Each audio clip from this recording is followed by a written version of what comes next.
Vamos falar do Agostinho.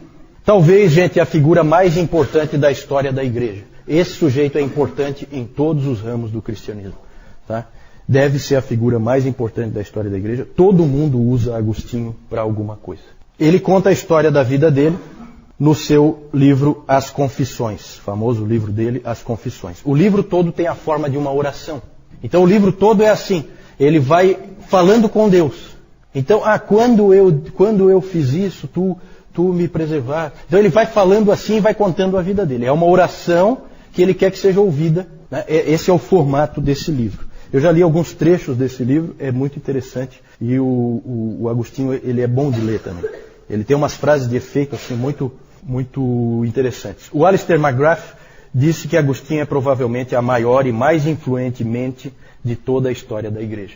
Por isso não tem como a gente não dar uma atenção especial para ele, ainda mais pela importância que ele tem para a igreja reformada. Os primeiros 9 capítulos das Confissões, ele conta a história dele até a sua conversão, a história da vida dele até a sua conversão e um pouquinho depois. O grande tema é pecado e graça. Pecado e graça. O pecado de Agostinho e a graça de Deus.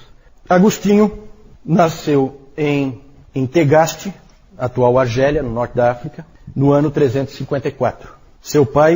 O nome do pai dele era Patrício e o nome da mãe Mônica. Né? Quando a gente fala aqui do nosso bairro Santa Mônica, é a mãe do Agostinho, tá?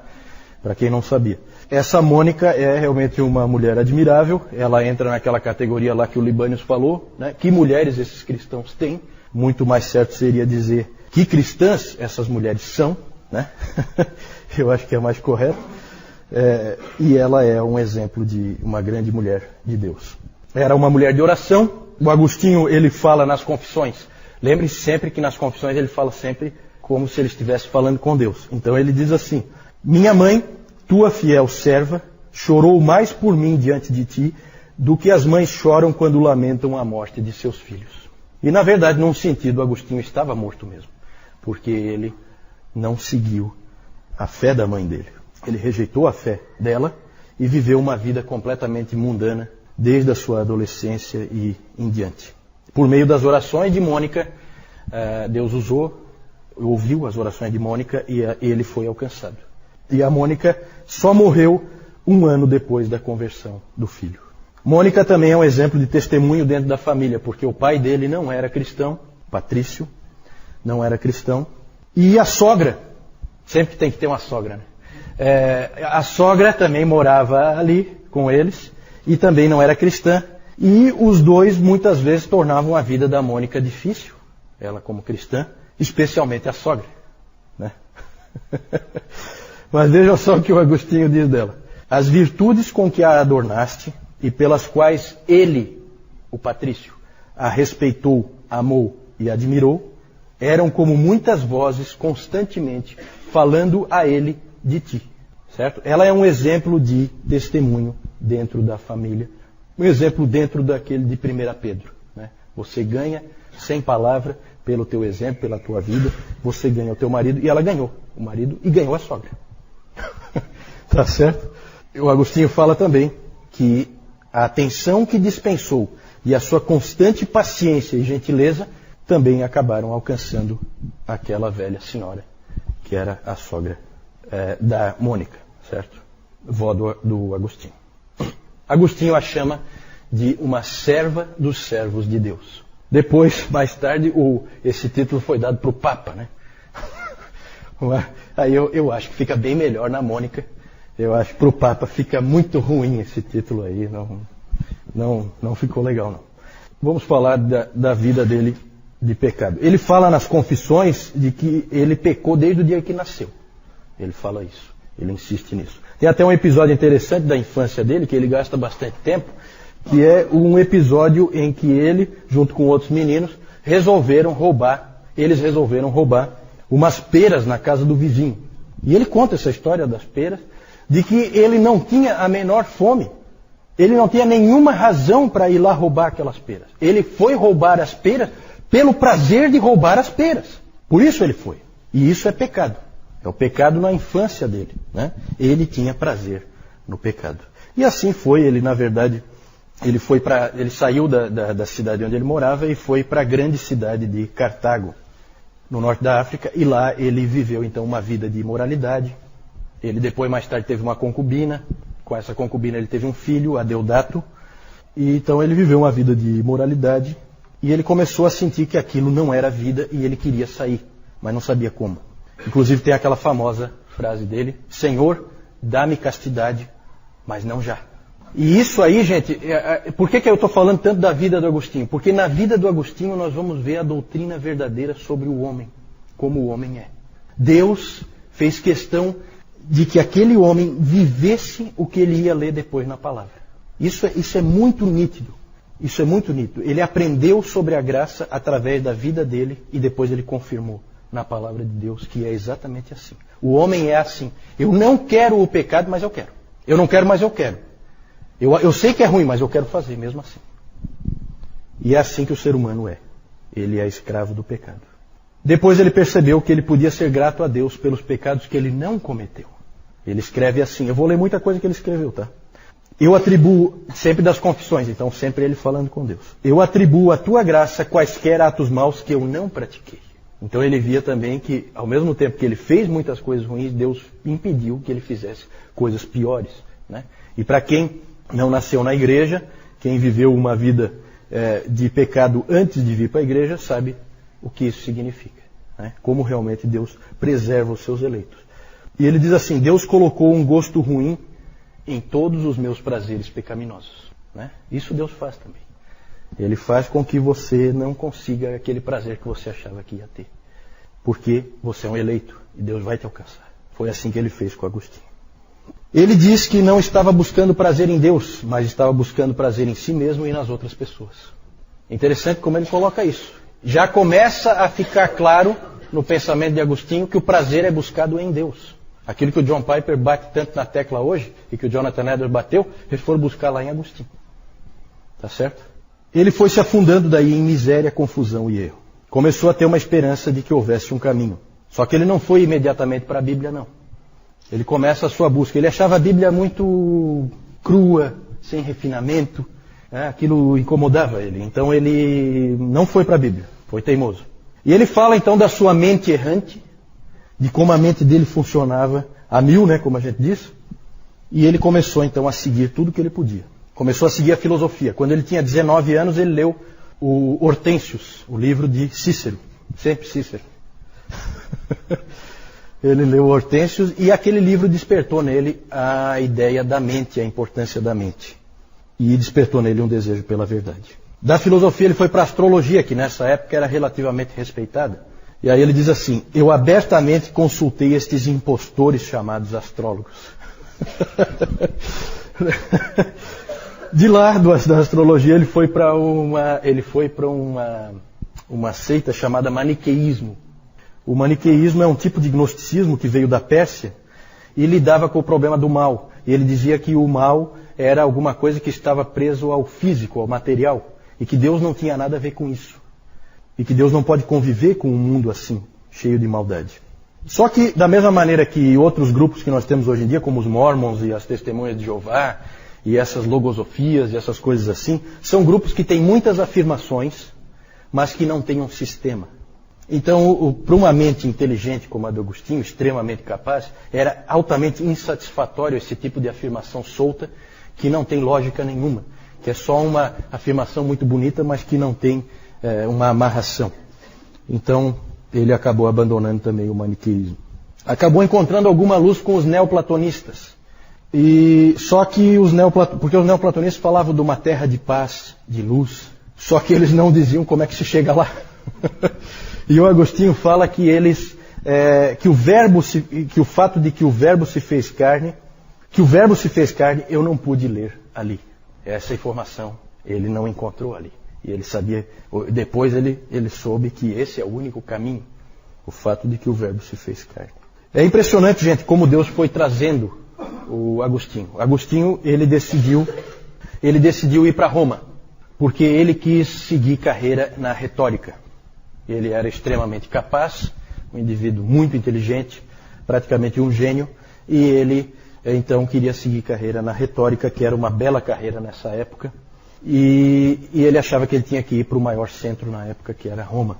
E ele então Ele queria ir para lá, a mãe dele não queria que ele fosse para lá, porque em Cartago já foi um desastre a vida dele. Imagina ele em Roma, né? Uma cidade maior, muito pior. Então a mãe dele ficava orando e insistindo com ele para ele não ir, e pedia a Deus para ele não ir, e pedia a Deus para ele não ir. Daí ele dizia que ia, daí ele não ia, daí ele ia, daí ele não ia. Ficava nessa indecisão e acabou indo. E aí o que o Agostinho diz disso é uma coisa muito interessante. Ele fala que Deus não ouviu as palavras da sua mãe, mas a oração da sua mãe. Né? Porque as palavras dela eram: Senhor, faz com que o meu filho não vá para Roma. Mas a oração dela é: Senhor, converte o meu filho. E ele tinha que ir para Roma. Na verdade, ele não tinha que ir para Roma. Para onde é que ele tinha que ir? No plano de Deus. Quem é que sabe? Não. Quem é que vai levar ele à fé? Ambrósio de Milão. Então ele vai para Roma, e quando ele chega em Roma, ele descobre que ele não tem que estar em Roma. Que o grande orador, o homem da retórica, está em Milão. E o nome dele é Ambrósio. Então ele vai para Milão. E aí ele fala uma coisa muito bonita. Ele diz assim: totalmente sem saber, eu estava sendo trazido por ti a ele, para que, sabendo, eu pudesse ser trazido por ele a ti. Frase bonita, né? E é bem isso mesmo que aconteceu, certo? Sem saber, eu estava sendo trazido por ti a ele, para que, sabendo, eu pudesse ser trazido por ele a ti. Ele se aproximou de Ambrósio, não pela fé cristã, mas porque Ambrósio era um grande orador. Só por isso. Veja que interessante. Mas aí ele escreve assim: eu comecei a gostar dele. A princípio não como um mestre da verdade, porque eu não tinha absolutamente nenhuma confiança na tua igreja. Mas eu comecei a gostar dele como um ser humano que tinha sido bom comigo. Vejam a importância do testemunho, vejam a importância dele ter sido bem recebido, dele ter sido acolhido por aquele grande homem de Deus que foi o Ambrósio. Enquanto em Milão, ele passou por diversas influências do Ambrósio e de outros irmãos ali da igreja que começaram a influenciar ele. Né? Ele ia sempre aos cultos, ouvia a palavra por causa da oratória, só que ele estava levando o evangelho. Né? Então é interessante isso. E ele então leu um best-seller da época, que era o livro de Atanásio. Vejam como as coisas se interligam. O livro de Atanásio, que era um grande best-seller nas igrejas, a vida de Antônio, o eremita. Certo? O Atanásio escreveu a vida de Antônio, e esse livro influenciou muitas pessoas, inclusive o Agostinho. Por fim, ele estava lendo a Bíblia. E para ele agora a Bíblia era um livro diferente. O episódio da conversão dele é famoso. Ele num jardim de Milão, ele ouve uma criança, um menino, gritando: Tole lege, tome, leia. Tome, leia. Aí ele olhou em volta para ver se era alguma brincadeira de algum menino, não viu ninguém. E de novo: tome, leia. Aí ele estava na mão com um livro das Escrituras, o livro de Romanos, e ele então fez aquilo que a gente sempre é ensinado para não fazer, né? Pegou o livro e abriu num lugar qualquer, né? E ele então abriu em Romanos 13, no versículo 13. Alguém abre aí para mim, por favor? Romanos 13, versículo 13. Isso. Eu vou ter que repetir por causa do microfone, né? Andemos dignamente como em pleno dia, não em orgias e bebedices, não em impudicícias e dissoluções, não em contendas e ciúmes, mas revesti-vos do Senhor Jesus Cristo, e nada disponhais para a carne no tocante às suas concupiscências. Esse é o 14, certo? Então exatamente aquilo veio como uma facada nele, porque era exatamente o tipo de vida que ele vinha vivendo. Ali ele cedeu, ali ele entregou a vida dele para Cristo. Aos 32 anos ele era então uma nova criatura. E ele foi então batizado por Ambrósio no ano 387. Certo? Ambrósio batizou ele. A mãe dele estava lá, o filho dele estava lá, né? Um momento bastante interessante, bastante comovente. Ele voltou para Roma e depois voltou para a África, de onde ele tinha vindo. Foi ordenado em 391 e tornou-se bispo em 395. Quando Agostinho foi ordenado, ele chorou, não de alegria, mas porque ele sentia que estava entrando em algo extremamente difícil.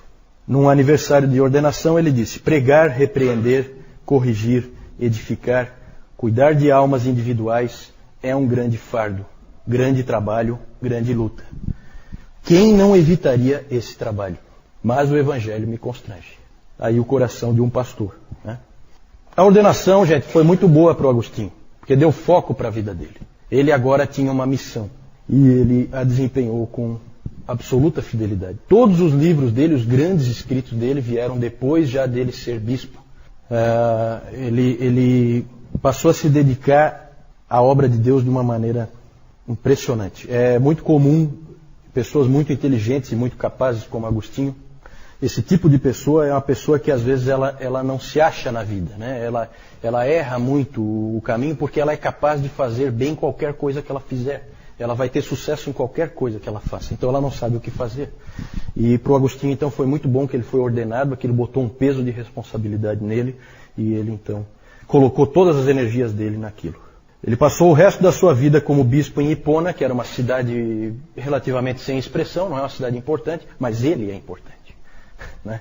Então, ele ficou nessa cidade de Hipona. Por 35 anos, ele foi bispo ali e ensinou aquele povo ali. Dizem que os seus sermões nunca eram simplificados para facilitar para o povo. Ele pegava e pregava o que ele entendia realmente da verdade de Deus. Passava muito tempo escrevendo, morreu em 430, pouco antes da cidade cair nas mãos dos vândalos. Século V, gente, já ponham isso na cabeça, século V, o Império Romano do Ocidente vai para o espaço. Tudo que é bárbaro invade o Império Romano e ele é tomado de uma maneira absurda, inclusive ali na África do Norte, onde os vândalos entraram ali. Né? Os vândalos são esse grupo bárbaro que leva esse nome.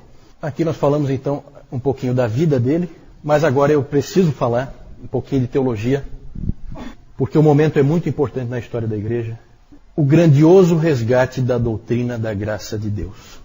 Deus escolheu esse homem aí para fazer isso. Nós nunca vamos entender por que Deus escondeu a doutrina da graça de Deus completamente da vista da igreja durante 300 anos. Isso é inexplicável. Não sabemos por quê. Mas esse foi o homem escolhido para trazer ela de volta. Temos aí algumas frases. F.F. Bruce diz o seguinte: a doutrina bíblica da graça parece ter sido enterrada na era pós-apostólica para reaparecer somente com Agostinho. E o B.B. Warfield diz: não há maior abismo na história do pensamento humano do que ocorreu entre a era apostólica e as eras seguintes. Não dá para entender o que aconteceu. Por que de repente todo aquele evangelho de Paulo, tudo aquilo que ele explicou ali em Romanos com tanta clareza, desapareceu. E ninguém mais falava com clareza da graça de Deus. Vejam bem, gente, não é que as pessoas não criam na graça. Não é isso. A situação aqui lembra um pouco a questão da doutrina da Trindade e da divindade de Cristo. As pessoas creem na graça de Deus, só que não está claro como que isso funciona.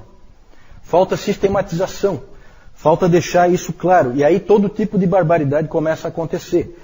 Começam a haver ensinos errados. A ênfase em boas obras trouxe um desequilíbrio muito grande para a igreja naquele período, naqueles 300 anos. Né? É claro que, será que é possível exagerar a importância das boas obras? É claro que não, boas obras são importantes.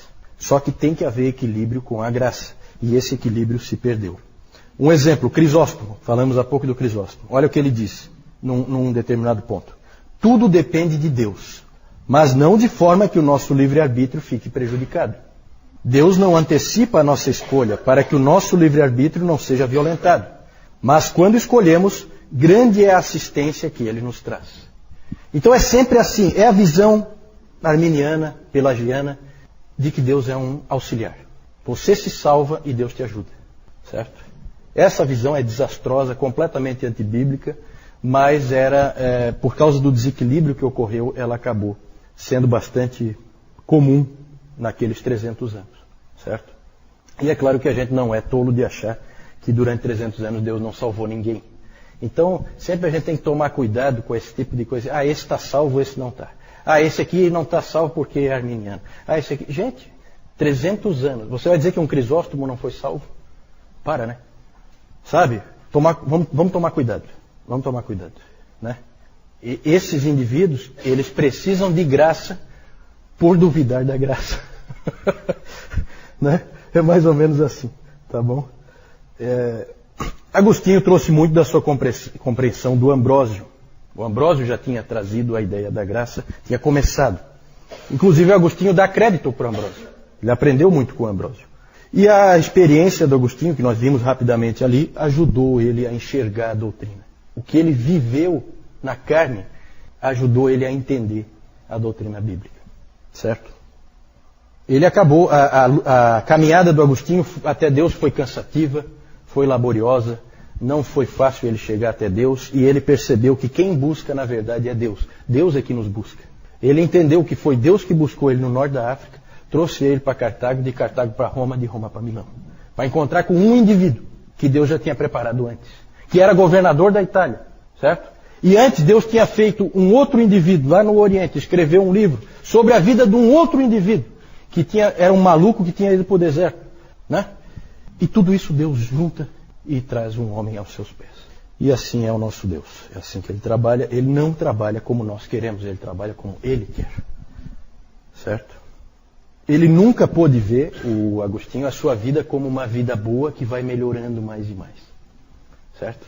Que era um pensamento muito comum de um monge, por exemplo, de achar que não. É o pensamento católico romano, né? Do católico praticante, como se diz, né? Então eu vou melhorando sempre mais, né? Eu vou me tornando uma pessoa mais decente e com isso eu vou me salvando pelas minhas boas obras. Para o Agostinho isso aí estava fora. Ele sabia muito bem quem ele era, né? Com muita clareza. E ele não era de ficar se enganando de que ele é uma outra coisa. E o mesmo sentimento que ele tinha, ele podia ver na Bíblia. Ele percebeu que ele nada podia fazer com o seu pecado. Percebeu que tinha sido capturado pelo pecado e não tinha como se libertar. Primeiro ele não queria e depois ele não conseguia mais. Assim é todo vício, né? Na verdade o vício é um pecado, o pecado é um vício. Certo? Você fica escravo daquilo, você não consegue mais sair. Certo? Inclusive nós cristãos, por que nós temos que vigiar? Pensem nisso sempre, né? Se eu começo a cometer um pecado regularmente, se por exemplo eu começo a contar mentiras, eu me torno um mentiroso. Depois eu não consigo mais não mentir. Certo? Por isso que o cristão nunca pode brincar com coisas perigosas. E isso Paulo alertou um monte de vezes. Né? Todas as coisas me são lícitas, mas eu não me deixarei dominar por nenhuma delas. Certo? E é fácil ser dominado. Né? A fofoca, né? Vamos pegar uns exemplos assim, fora do mais tradicional. Se eu começo a fofocar, eu viro um fofoqueiro. Eu não consigo mais deixar de falar da vida alheia. Eu não consigo. É inevitável em mim. Porque eu fiquei escravo daquele pecado. Certo?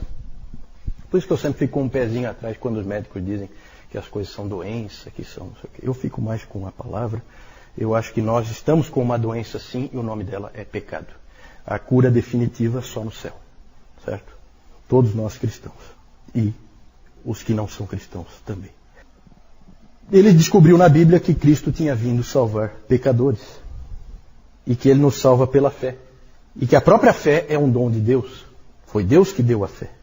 Aí, é diferente daquela história ali do Crisóstomo, né? Aqui eu tenho que dar o primeiro passo e Deus vai me ajudar. Não. A fé é um dom de Deus. Ele viu isso na Bíblia. Aí ele descobriu na Bíblia que se Deus nos dá o dom da fé, é porque Ele nos escolheu. E Ele já tinha planejado nos dar o dom da fé antes que nós nascêssemos. Né? Então o Agostinho evidentemente pegou toda a doutrina bíblica conforme nós cremos hoje.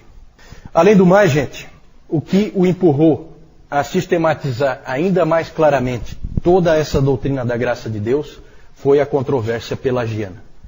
Pelágio é um sujeito que nós não sabemos se era um monge ou se era um leigo, provavelmente um monge, que veio das Ilhas Britânicas. Não sabemos se da Irlanda ou da Inglaterra. Ele veio para Roma e em Roma ele começou a trabalhar com os pobres. Ele queria ensinar aquelas pessoas mais simples, mais pobres, a serem bons cristãos. E ele ficou chocado com o que viu em termos de pecado que havia no meio das pessoas. Aquilo deixou ele bastante chocado. E ele também ficou profundamente chocado com uma coisa que ele leu lá em Roma, que foi as Confissões de Agostinho. Ele detestou aquele livro na hora em que ele leu. Quando ele leu o seguinte: dá-me a graça para que eu faça o que me mandas, e então manda-me fazer o que quiseres, ou com a forma simplificada que a gente sempre usa, né, dessa frase famosa do Agostinho, né, dá-me o poder para fazer o que tu pedes e pede o que quiseres. Né? Ele falando com Deus. O Pelágio achava que se as pessoas começassem a ouvir esse tipo de coisa, elas então se tornariam totalmente passivas e não buscariam mais a retidão, não buscariam mais o caminho certo, ficariam totalmente descuidadas na vida. Né? Nada mudou, né, gente? Continua essa acusação aí, totalmente falsa. O ensino do Pelágio era o seguinte, resumindo, né? Todas as pessoas nascem neutras, nem boas nem más. No pelagianismo não existe pecado original. Ninguém nasce pecador. As pessoas escolhem fazer o mal porque há muito exemplo de maldade em volta delas. Típico de religião natural, né? Ah, não, aquele indivíduo é bandido porque ele tem muito exemplo negativo na vida dele e tal. Ele dizia que há a possibilidade para cada um de nós de fazer tanto o bem como o mal. O livre-arbítrio que ele dizia. Às vezes ele chama o livre-arbítrio de a graça do livre-arbítrio. Porque começaram a acusar o Pelágio de não falar muito da graça. Pô, mas você não fala nada da graça. Daí ele assim, não, a graça do livre-arbítrio. Eu não consigo ver graça nenhuma aí, porque é o tal do livre-arbítrio, vocês podem ler o livro do Newton, é a graça do livre-arbítrio que leva as pessoas para o inferno. Né? Que graça que é essa? Maravilhosa. Para mim não serve. Ele dizia que você sempre pode escolher o caminho do bem e até mesmo pode atingir a perfeição. Por que não? É possível atingir a perfeição porque você nunca precisa fazer o mal. O F.F. Bruce disse que o Pelágio é o pai espiritual de todos aqueles que professam o credo popular inglês da justificação pela decência. Todos os discursos que incitam o homem à bondade, não, você tem que ser bom, você tem que fazer o certo aqui e tal, são discursos pelagianos. Né? Na verdade, eles apelam para o homem fazer o que ele é incapaz de fazer e que ele não quer fazer.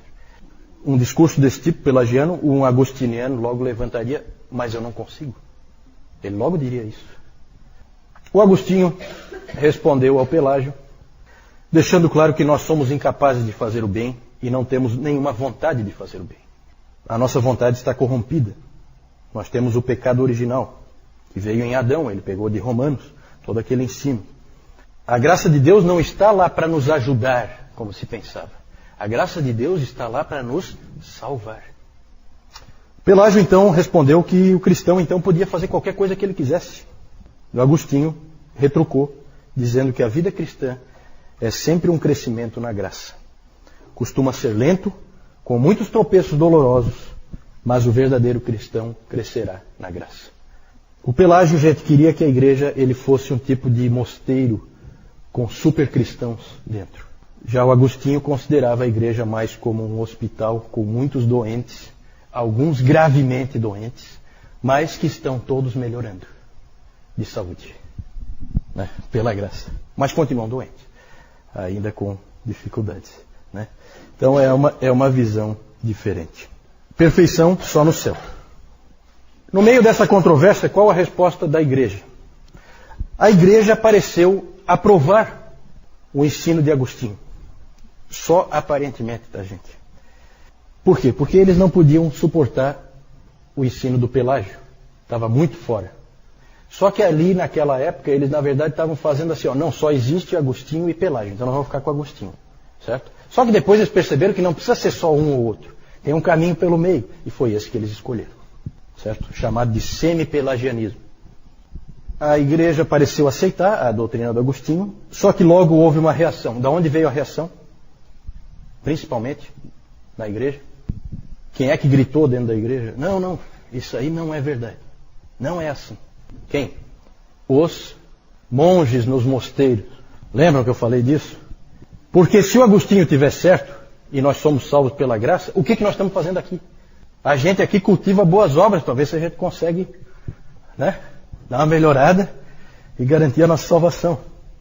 Gente, o sínodo de Cartago e o concílio de Éfeso aprovaram o ensino de Agostinho, mas depois em Orange, na França, deixaram uma porta aberta.